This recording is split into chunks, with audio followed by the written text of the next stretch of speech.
What if one car could redefine the spirit of American road racing? Back in the early days of racing, when mechanics turned scrap into speed, backyard innovators built specials that roared past factory-made machines. Imagine a salvaged frame, a Corvette-sourced engine, and a hand-sculpted body cobbled together by ingenuity. These raw, home-built racers not only competed, but often triumphed on SCCA circuits, leaving spectators in awe. Among these legends was the 1963 Bill Thomas Cheetah, a car born of ambition, skill, and a relentless desire to challenge the norms of speed. It was more than just a racer, it was a statement. Let's uncover the thrilling story of the 1963 Bill Thomas Cheetah. The origins of the Bill Thomas Cheetah. The story of the Bill Thomas Cheetah begins in 1957 when the Automobile Manufacturers Association, AMA, introduced an unofficial ban on automakers funding motor racing. This decision was influenced by the tragic 1955 Le Mans disaster and the inherent risks of racing as car companies sought to distance themselves from the sport's dangerous reputation. However, American automakers, including members of the Big Three, soon directly returned to motorsports, providing high-powered engines and financial support to independent teams. By the early 1960s, most manufacturers had abandoned the AMA's agreement, prompting criticism from Roy Abernathy of American Motors Corporation, who accused competitors of breaking the rules. In 1963, Abernathy delivered a scathing speech to Detroit's Adcraft Club, drawing attention to these practices. General Motors, already under federal antitrust investigation, feared more negative publicity and reaffirmed its ban on motorsport participation. At the same time, Zora Arkus Duntov, known as the father of the Corvette, was working on Project Lightweight, a racing-focused initiative. This project led to the creation of the Corvette Grand Sport, which was nearly 1,000 pounds lighter than the production model and intended to challenge Ford's Shelby Cobra. Duntov planned to build over 100 units to meet Fédération Internationale de l'Automobile (FIA) homologation requirements. However, when GM executives discovered the project, they stopped funding after only 5 Grand Sports were completed. With Ford supporting Shelby American in their dominant Cobras, GM was effectively sidelined from the competition. Meanwhile, GM turned to fund Bill Thomas and the Cheetah project, an independent racing car designed to counter the Shelby Cobra.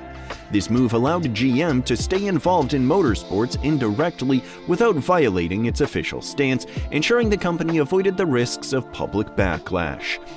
Before we dive into the engine details, could you do us a quick favor? If you enjoyed this video, please like it and subscribe to our channel. Over 98% of you watch without subscribing. Imagine the impact if everyone did. It's free and means a lot to us. Thanks a bunch. Engine details. The 1963 Cheetah was equipped with a 327 cubic inch, 5.4-liter Chevrolet small block V8 engine, delivering between 375 and 520 horsepower depending on its configuration. It utilized a Rochester fuel injection system and was connected to a Muncie 4-speed manual transmission.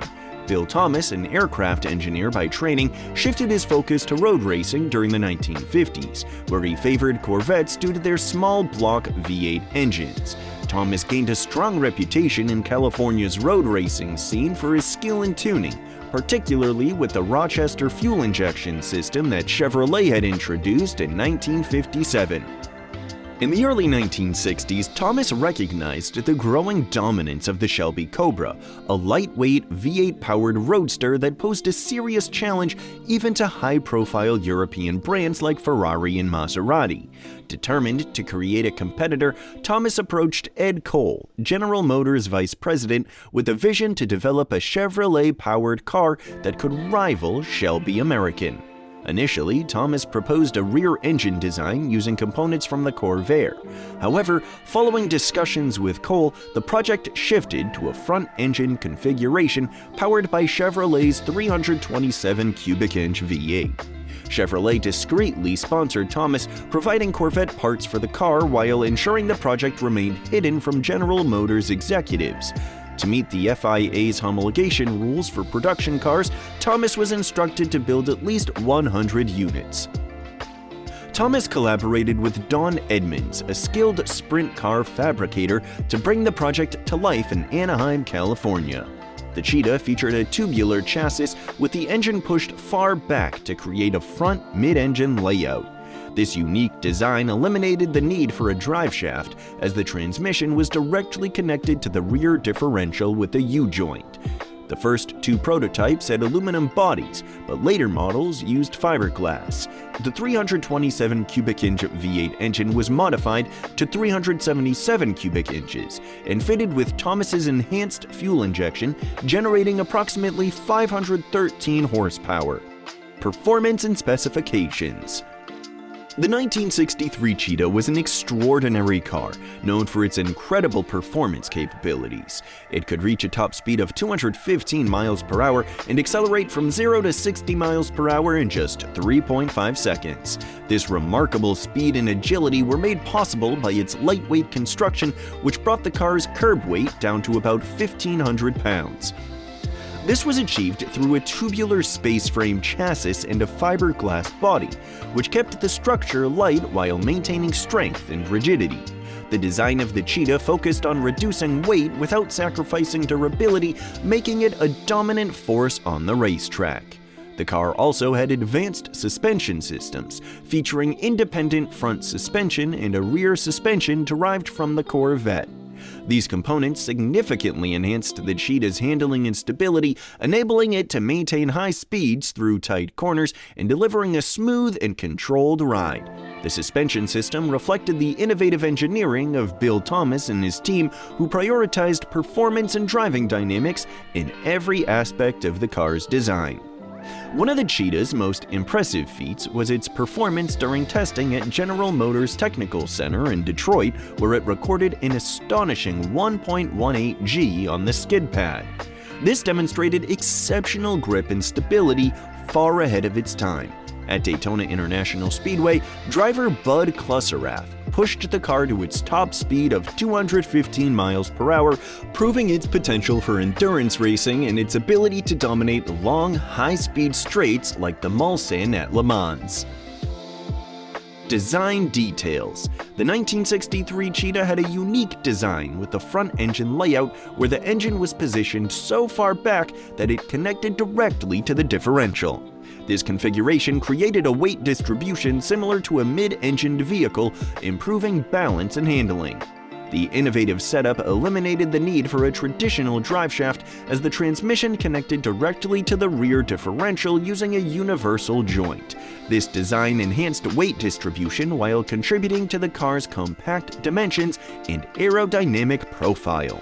Initially, the Cheetah's body was made of aluminum, providing a lightweight yet durable structure. However, later models were built with fiberglass, a shift likely made to reduce manufacturing costs and increase production efficiency.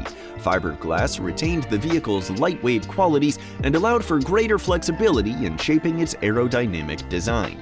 These changes helped the Cheetah maintain high performance while achieving a streamlined and visually striking appearance.